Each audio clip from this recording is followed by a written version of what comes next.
I will be the first to admit that my life is beautiful. I have an angelic face and a body made for sex. At least that's what more than one man has told me. For me, this means that I never had a problem with male attention and played happily on this field until I was 24. Then, after a serious conversation with my parents, I decided to settle down and seriously think about fulfilling my civic duty and giving them grandchildren. Being the only child of wealthy parents, I never needed any serious qualifications or serious work. My father tried to push me to study some field that would allow me to take over his business when he retired, but I simply wasn't interested. I don't know if that's what subconsciously first attracted me to Dave, but he was perfect. A superb physical specimen, sharp as a whip, already with a business degree and an MBA. I think Mom and Dad fell in love with him before I did. We got married a year later, and less than a month later, I became pregnant. 10 years passed, and I was the most beautiful soccer mom at the private school my kids attended. I picked them up in a top-of-the-line BMW and then drove them to our 12-room mansion in the greenest suburb of our city. Dave, or the 15-year-old schoolgirl who lived next door, looked after them 2 or 3 evenings a week when I went to my job as chairman or board member of some church or charity. On weekends, I usually went shopping with my girlfriends on Saturday, while Mom looked after the kids and Dave played 18 holes with Dad. On Sunday mornings, Dave and I took the kids to church. I'm not particularly religious, but at our social level, it's kind of expected, you know? We were sitting on a bench that my grandfather had sponsored after he made his first fortune. Later, we went to Sunday lunch at my parents' house, catered, of course, where lately Dad and Dave had been discussing the process of Dad retiring and my husband taking over. After lunch, as a rule, we left the children with my parents, and Dave and I went home and did what married people do. Well, some of the things married people do. Early on in our sex life, I decided that I would be conservative in the bedroom. This was the case until recently. Yes, I found my ideal man, a fantastic father, an amazing provider, and an attentive lover. I have money, comfort, status, respect, and almost everything I want. Almost. It all started with an erroneous keystroke while I was browsing the internet one day. One wrong key, 60 minutes of viewing, and the days when my husband was enough for me were numbered. You see, I accidentally stumbled upon the site and discovered a side of myself that I didn't even know I had. Soon I was rushing home after dropping the kids off at school and visiting more and more websites.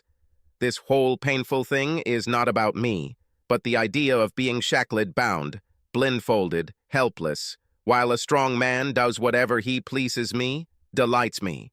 The first weekend after I discovered this side of myself, I took time off to go shopping with my friends, then pretended to be sick so I could stay home and not go to church. After Sunday lunch, I tried to refuse sex with Dave, but to no avail. In the end, I just stretched my arms above my head, grabbing the headboard of the bed and imagining that I was tied to it. The obvious solution to my ever-increasing cravings was to confess my new addiction to my husband.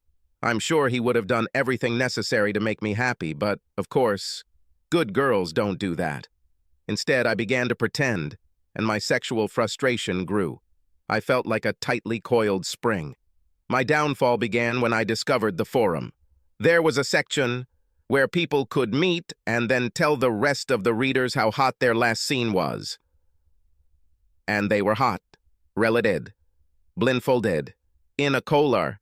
Their words were as moving as the images that accompanied them. I won't bore you with the details, but on the internet I met a guy who was an experienced dominant and lived a few hours away from me. The photos showed a guy who was probably in his mid-40s but still looked in good shape. He said he was married and his wife didn't like that kind of thing. He shared nude photos of himself with me, but I only sent him photos of my body. I was very careful and cleared everything off our computer, deleted browsing history and everything.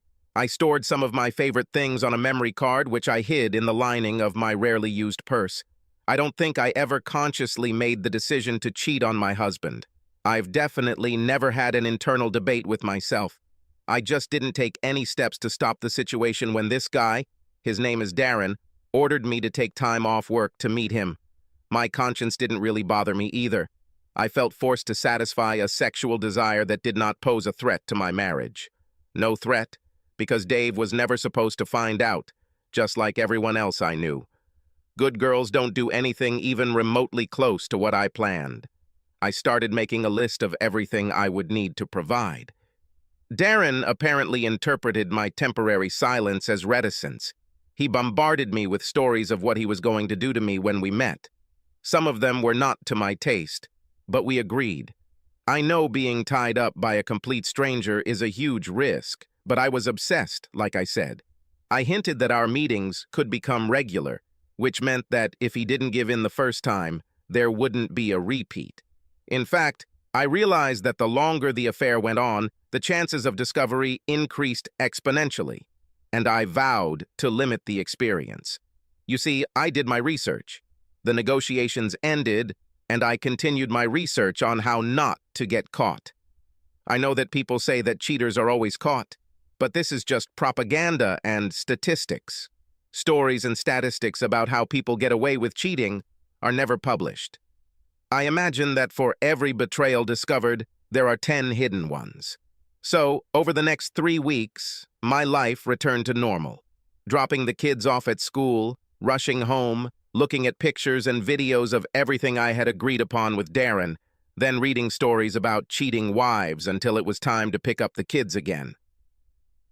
My friends inevitably got tired of being rejected when they called to ask me to meet, but at the time I didn't notice. At the very beginning of this journey, I discovered that one of the main signs that a cheating wife had been discovered was changes in behavior. A little honest self-reflection revealed that I was giving all the signals to whoever was watching me. I forced myself to return to normal behavior when I was being watched, especially remembering to ask my husband to have sex, but also making a list of precautions. I should meet Darren somewhere on the other side of town where I would never be recognized. My husband travels at least 4 times every 2 weeks for work. After all, he is a business development manager at his dad's company. Proving that he is where he says he is not difficult. I will ask him to take a photo of the room when I call in the evening. I will say that I miss him and want to imagine myself where he is. I must leave the house only after 10 in the evening so that no one can call me or come to me and find that I am not at home. I intended to leave my mobile phone and car at home in case someone installed beacons on them. I should meet Darren at an inexpensive motel, where it's unlikely that my friends would be able to notice me. This made me smile. I knew that at least 3 of my friends had successfully hidden their affairs in the past. Wouldn't it be ironic if I was discovered by a friend meeting her beau at the same motel? I added a wig and other disguise items to the list. I have to keep them in my locker at the tennis club so that they are only visible for a minimal amount of time. I have to pay for the room in cash and book it either in person a few days in advance or by phone from one of the charities I volunteer for. I will get to the motel by taxi, which will pick me up at a local park, which I can walk to. This way, other people's cars won't be visible in the driveway, and I won't be seen leaving at an odd hour. Thanks to mobile phones, telephone booths in our city are a thing of the past. So the only weak point in my plans was calling taxis on my mobile. The best thing I could do was immediately erase all records of the call. It's unlikely that Dave would go through my phone log to check every single number. So, we sorted things out with my husband and friends. The only problem that remained was what to do with the children. Our full-time nanny has to be home by 10 o'clock at night, and even then she can't be counted on not accidentally mentioning to her husband that she babysat the kids while Dave was away. I wasn't going to look after them with someone I didn't know, and the youngest one is too young for sleepovers. There remained one possible, although far from attractive, option. I can put my children to sleep and limit the time I am away. Let's say leave at 10:15 p.m. An hour's taxi ride, 5 hours with Darren, another hour's taxi ride, and I could be home by 5:15 a.m., which at this time of year is still an hour before dawn. The wig and coat, which I almost never wear, were supposed to protect me from being identified by pre-dawn dog walkers and insomniacs. As frustrating as it was to put my children to sleep, I was obsessed. The closer my preparations came to fulfilling my new fantasies, the more problems became apparent. In fact, it took a huge amount of willpower for me to critically analyze my plans. I experimented with various over-the-counter sleeping pills, all of which were listed as safe for small children, and found doses that kept me awake with them when it was time to get up for school. To guarantee 100% results, I did this every night for a week. She stopped only when Dave commented on their changed habits. It was during one of our internal security review sessions that I began to worry about what would happen if Darren turned out to be a serial killer, or even if he got carried away and marked me beyond our agreed-upon boundaries. I noticed that his email address consisted of his initials and last name, and after half an hour of Googling, I had the address. I subtly let him know that before we met, I would leave clues about his identity in case I disappeared. He assured me that I would be safe. I also understood the weakness of the situation, where he might be caught cheating on his wife, which would lead her to me and my husband, so I insisted that he take the same precautions as I did. I found it hard to believe that his wife knew and condoned his meetings with other women. He provided an STD test, which I requested because I enjoy unprotected sex, and there was no risk of unwanted pregnancy due to the birth control pills I religiously take every morning at 8:30. So, evening came. It's 10:10 p.m. I've finished dressing in the tight black dress Dave bought me a couple of years ago, and my bag with my toiletries and a few things for the night, as my grandmother said, is already packed. Caller ID showed that Dave was calling from a number with an area code that matched where he was supposed to be, a 3-hour flight away. The taxi was already on its way, and the children were fast asleep in their cribs. I ended up paying cash for 3 nights of room rental, under a fictitious name, of course. The extra night was Darren's idea, and in my opinion, a very reasonable one. By the time I get there, and then I have to leave to get home before dawn, we will have barely 5 quality hours. What if I like it and want more? Dave is away until his plane lands at lunchtime on Thursday. I could repeat what I would do tomorrow and Wednesday evening, after all. Money for a room means nothing to such a wealthy lady like me. 3 nights to get it all out of my head. 3 nights to prevent this from becoming a long-term endeavor where the chances of being discovered increase exponentially. Yes, it was a smart move. I logged into our computer to check if there were any last-minute emails from Darren.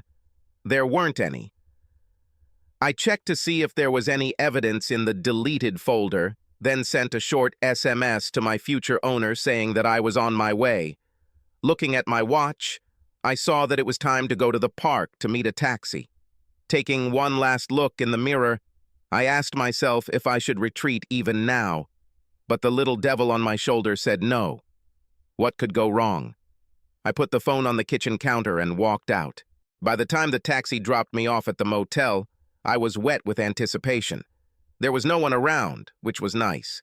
I knocked carefully on the door to room 310 and smiled at Darren's forethought. There was already a Do Not Disturb sign on the doorknob. When Darren opened the door, only the bedside light was on. My first impression was disappointment. His photo on the website must be out of date, because in reality, he was about 10 years older than I thought and weighed much more. Later, I noticed that his fingers were stained with nicotine, and when he kissed me, his breath emanated the distinct smell of alcohol mixed with stale cigarettes. That's all I had time to do before, after a short hello and a touch of my lips. He pounced on me. I heard the dress tearing as he hurriedly took it off. As soon as it disappeared, he stood behind me, placing a muscular hand on my shoulder and covering my mouth. I felt him fiddle with the clasp of my bra, but only for a few seconds before he, in his impatience, simply yanked it forcefully. All this time, his rough hand muffled my protesting sounds. I liked it. As soon as I was naked except for the rings, his free hand roughly groped my breasts. I just hoped he remembered his promise not to mark me, but judging by his breathing, he didn't have much control over himself. Almost tripping over the bag I dropped on the floor, Darren dragged me to the bed and, without allowing me to open my mouth, pushed me onto it. He somehow covered my mouth with his shoulder, freeing both hands to secure one, and then both of my hands, with the cuffs already attached to the bed. They were soft, but made of real steel, and held my outstretched arms motionless. When I was helpless, he reached under the pillow and took out a harness, which he placed on my head. I'm not entirely sure how it works, but it held a ball securely in my mouth, rendering me completely unable to make any speech sounds other than grunts and groans.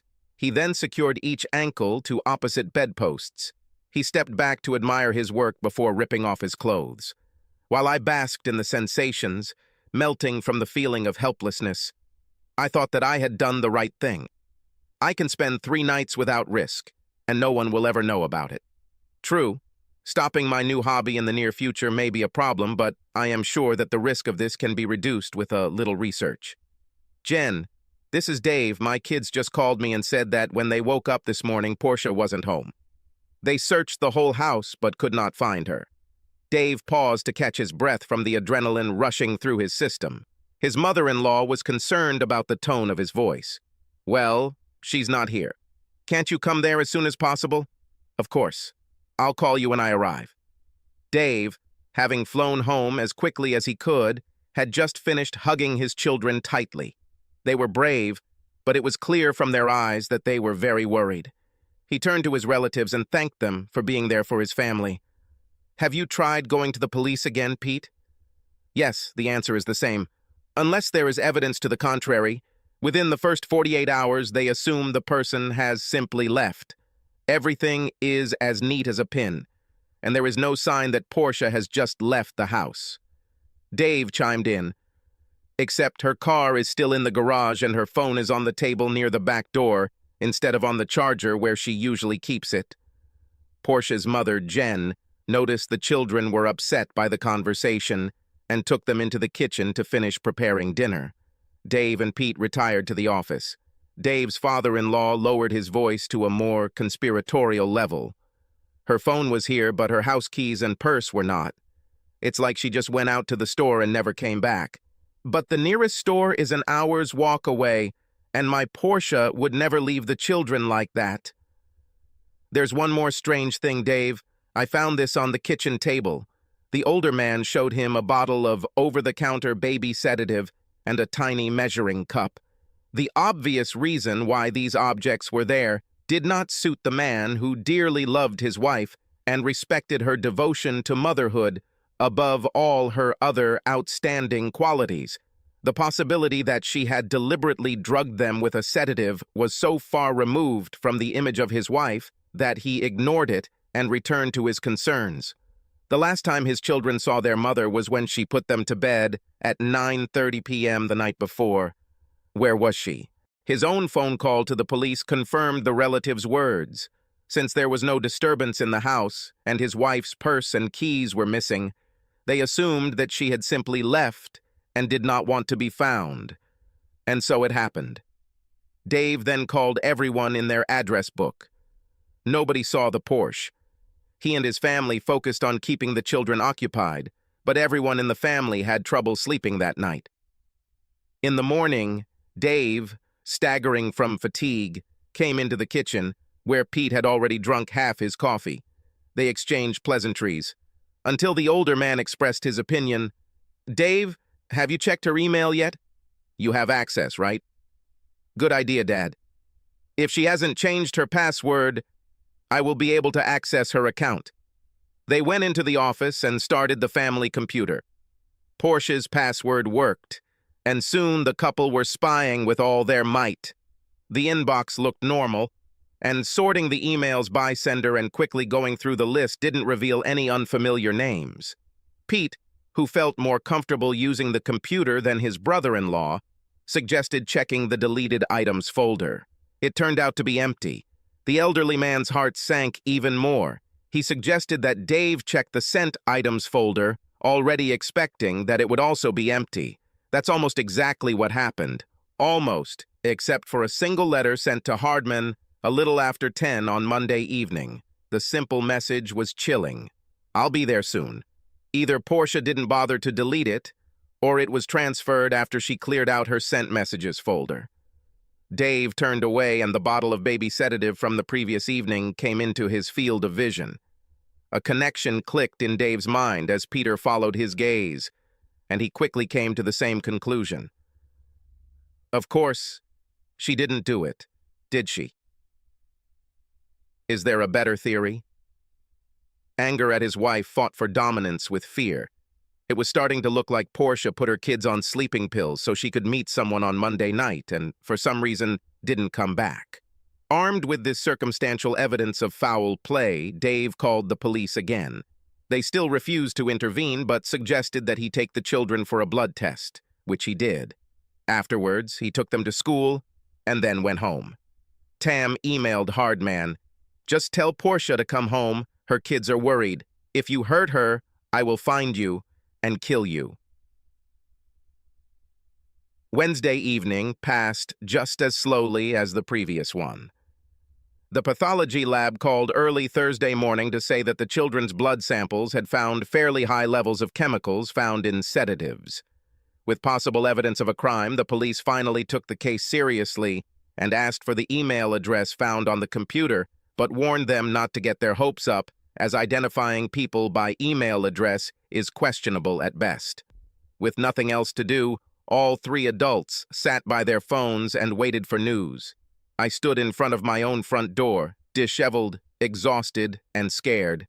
I clutched my torn, tight black dress in my hands, the same one I wore on Monday evening, so that it would not tear and expose my left bare breast.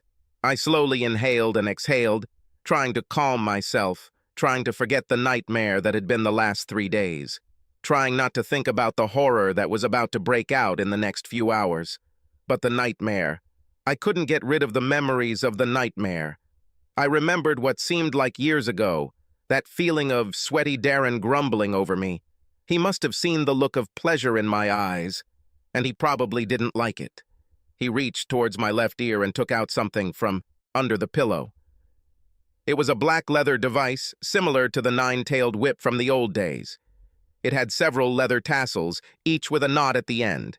It hurt, and my eyes had to show him that, as did my muffled scream. The expression on his face was disgusting as he wielded the whip. Only now did I realize what a completely helpless situation I had put myself in. I screamed. When the tails struck again, my eyes begged the man above me to stop.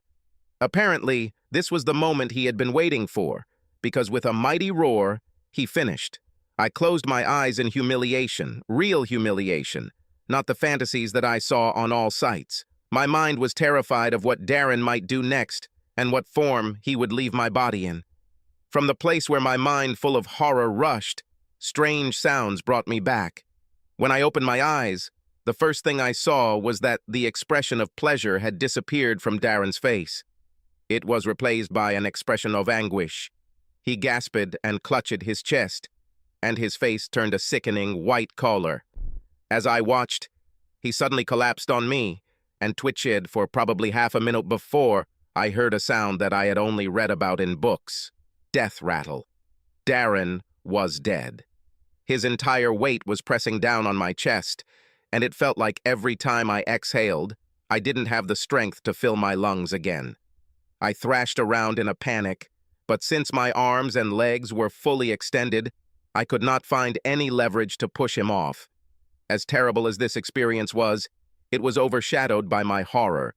It was probably 11:30 p.m. and I was stuck here, unable to call for help because I couldn't communicate beyond grumbling or reach out to the wall to knock on it with any part of my body.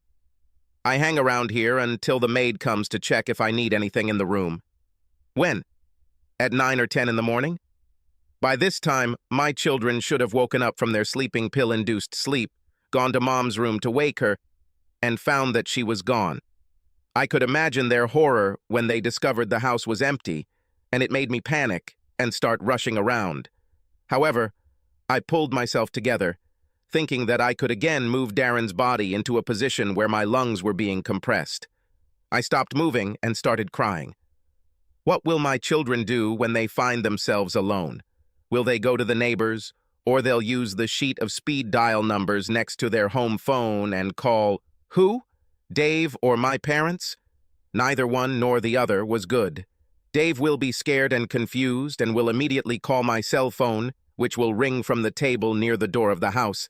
Then he will call my parents and my mother will go into the house as quickly as she can. Dad will be at work. She'll find that I'm gone, and maybe my phone, but not my purse. So what? Will he call Dave? Will he call the police? In any case, I'm screwed. Unless, and this is where my mind grasped at a straw.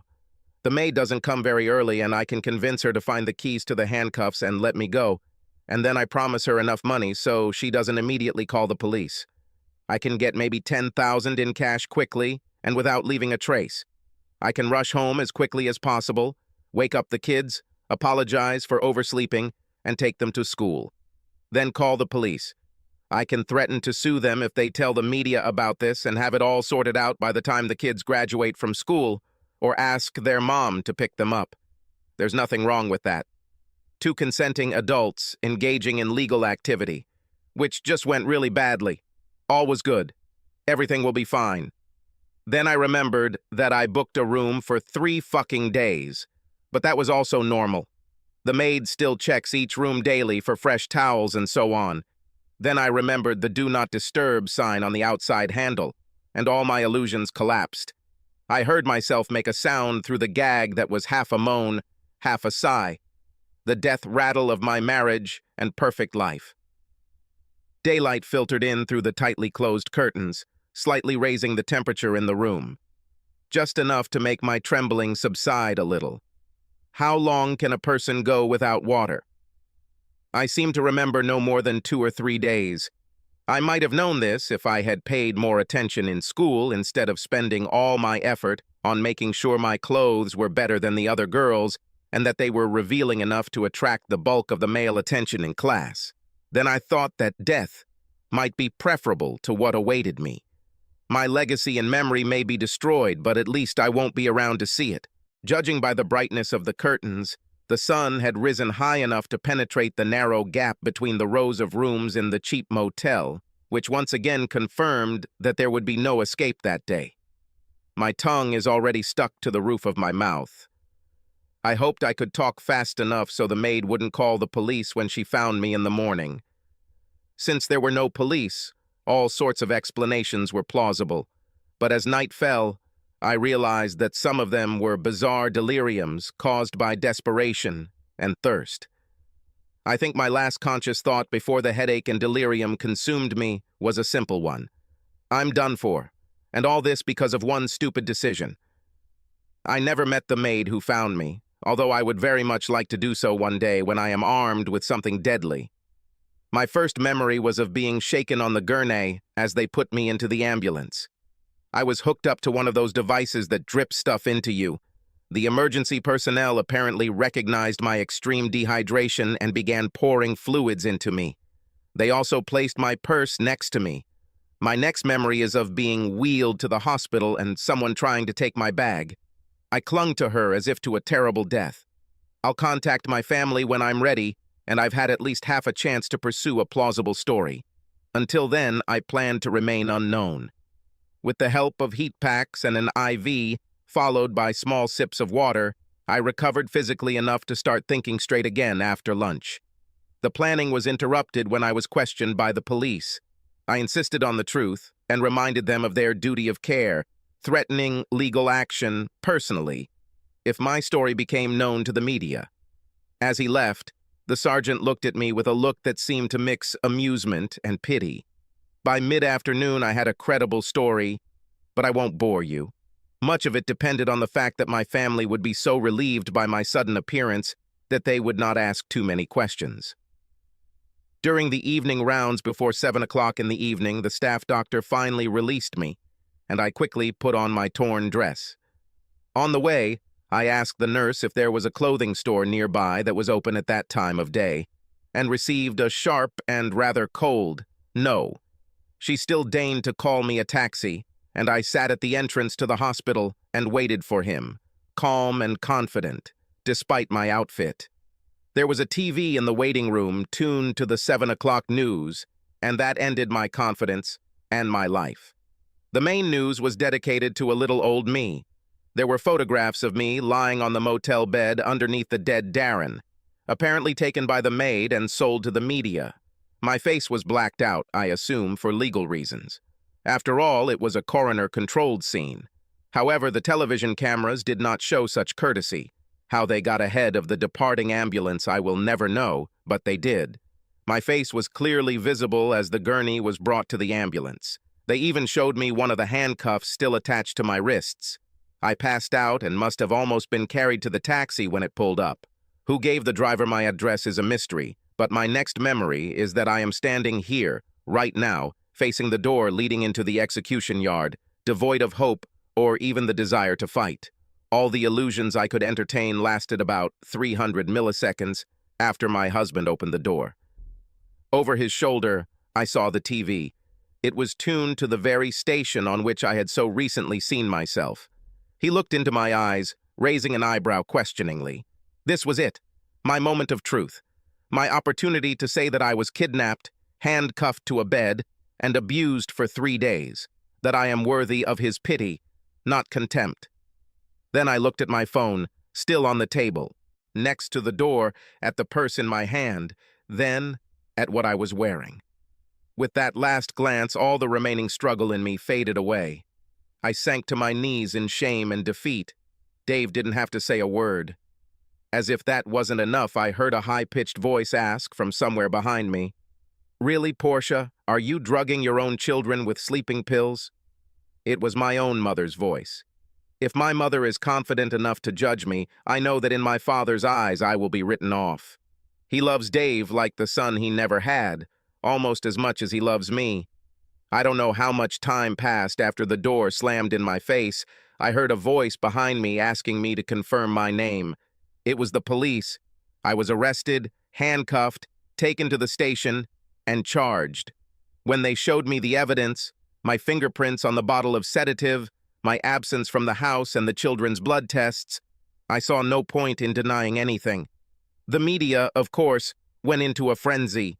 A famous mother drugs her children so she can go on a date with her lover, and then that lover dies while she is tied to the bed and trapped for 3 days.